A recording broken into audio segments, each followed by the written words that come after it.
18 of 27, a $120, but all sorts of entertainment out of Philip Rivers. Back in studio, Joe Musso, pleased to be alongside the guys. He is CBS lead NFL insider Jonathan Jones. That's the two-time champ Bryant McFadden, America's running back Emery Hunt, in with thoughts. And Philip Rivers might be, I think he's elder at this desk. If by some years. Yeah. But this was interesting stuff. It was entertaining, if nothing else. It wasn't necessarily the prettiest game of football, Mac, we saw from either sides. But I really feel like the story here belongs to Philip Rivers. What did you make of the way that he put himself forth with about a week to get ready after 5 years off? Shouts out to Philip Rivers giving every 44-year-old car pickup line dad an opportunity to fulfill a dream and go out there and compete. That's what we saw. This was the storyline, to your point, Joe. We wanted to see exactly how number 17, the new 17, will look in this uniform. And granted, the uniform didn't fit the same way it did 5 years ago. I understand. We know he drunk a few beers, whatever the case may be. But he went out there and he competed. Now, did he go out and just have a great game? No, but we didn't expect that. But one thing he did not do, he didn't put the ball in harm's way. Outside of that interception that he threw at the end of the game, of course, he was a bit aggressive, trying to force something. They had no timeouts. He did what he needed to do. They were controlling this game for pretty much the entirety of this ball game until Seattle made the necessary plays. But Philip Rivers, I'm surprised. I was, based on what he did. 120 yards through the air. The under hit with his passing yards, which is at a 152 and a half. He played serviceable football. Yeah. Now it's about continuing to get better because they're still in the playoff hunt. They still have an opportunity to get into the playoffs. Mathematically speaking, they still have an opportunity, and they're going to get into the playoff hunt. If they get into the tournament, they're going to need Philip Rivers to be better and be able to have a control over this offense. This was the appetizer for him. Hopefully the main dish next week is a lot better. I'll tell you this much. After starting 8-2, it is 4 consecutive losses for Indy, no matter who the quarterback is. Entertainment factor here, but still a growing worry for Indianapolis that it's all coming apart at the wrong time. But your thoughts here on Rivers, because this was more than novelty that it could have been potentially. Let's be honest right now, because there are a lot of folks in my position who were simply saying a lot of the positives that folks were saying about Philip Rivers. We're all enjoying the story, right? And you mentioned car pickup line. But there were also a lot of people who, after the jokes, would text immediately after, or with the same breath in a source phone call, say, I'm worried about the guy. Little concerned. I don't know if he's going to make it to halftime, right? We saw him take a hit early on in that game, popped right back up. He was under pressure, got pressured about 11 times in this game. Time to throw around 2.3, 2.4 seconds. That's quick.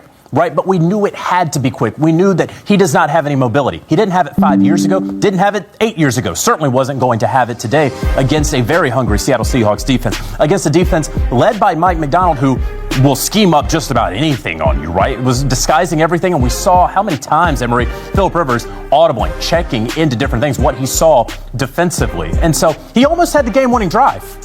Right, Blake Grupe,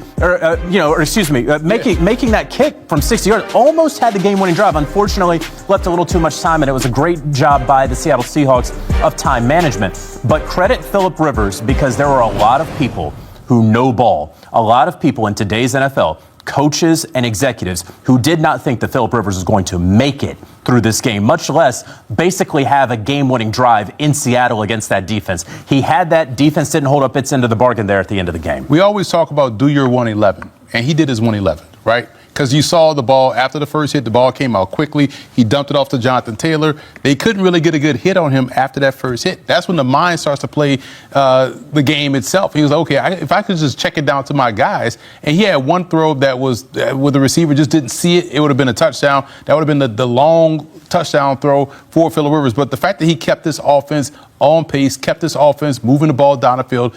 And I have to tip my cap to that Colts defense because they forced 6 field goals. So they gave him ample opportunities to win the ball game, which it looked like he did. But what I love the fact that he just did his thing, didn't go out there and try to, go to Canton on every throw. Didn't go out there and try to be a hero. He didn't try to be Scott Bakula and unnecessary roughness with Texas State Armadillos. He just went out there, did his 111, and got the football to the playmakers. They made plays. They got points. They had a lead. It just didn't work out for him in the end. But if he could, we'll find out tomorrow how he feels. You took the word. You know what I'm saying? And see how it tomorrow feels. Exactly. I don't need a source to know how he's feeling tomorrow. He's getting stretched out, getting that arm loose. This wasn't the heaviest lift in terms of passing attempts, but It was a body coming back to life. We'll see if he can bring these Indianapolis Colts back to life, as it is again now 4 straight in the loss column. Do need a thought here on the Seattle Seahawks, because I don't want to put fraud protection on them, but if they could buy that insurance right now, I'm sure they would be, Mac. I'm looking at the first halves in back-to-back games against teams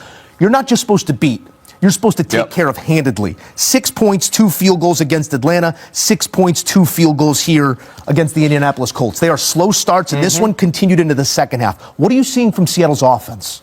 Running game, the lack thereof. They cannot run the football. I mean, today against the Colts, they averaged 2.2 yards per rush. That's not winning football. It puts more pressure on Sam Darnold. And we know Sam Darnold, he's at his best when there's a source of balance for the offense. They can't run the football. They got capable guys in the backfield. For whatever reason, the lack of rhythm has been well documented with their struggles running in the football. And you don't want to go into the playoffs, because we all believe the Seattle Seahawks, they're a playoff caliber team, especially with the feistiness that they have on the defensive side. But they're so one-dimensional. They can't do anything outside of throwing the football to JSN and to Shaheed. So they got to find a way to generate some positivity in the running game, which could jumpstart more momentum in the first half and ultimately put you in positions to score touchdowns instead of field goals.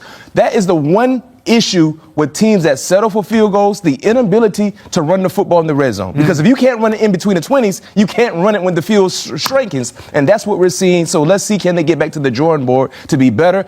It was ugly. They won a ball game. There's no such thing as style points in the National Football League. But us as fans, when we get to December football, we want to see who's thriving, who's surviving. Today, they survived, but they won because they played against a 44-year-old quarterback. 11 wins. No matter how ugly, that's where they stand squarely in that playoff picture with everything in front of them. And it's thanks in part to the Myers man. How his leg gonna feel, man. Yeah, get him iced down, too.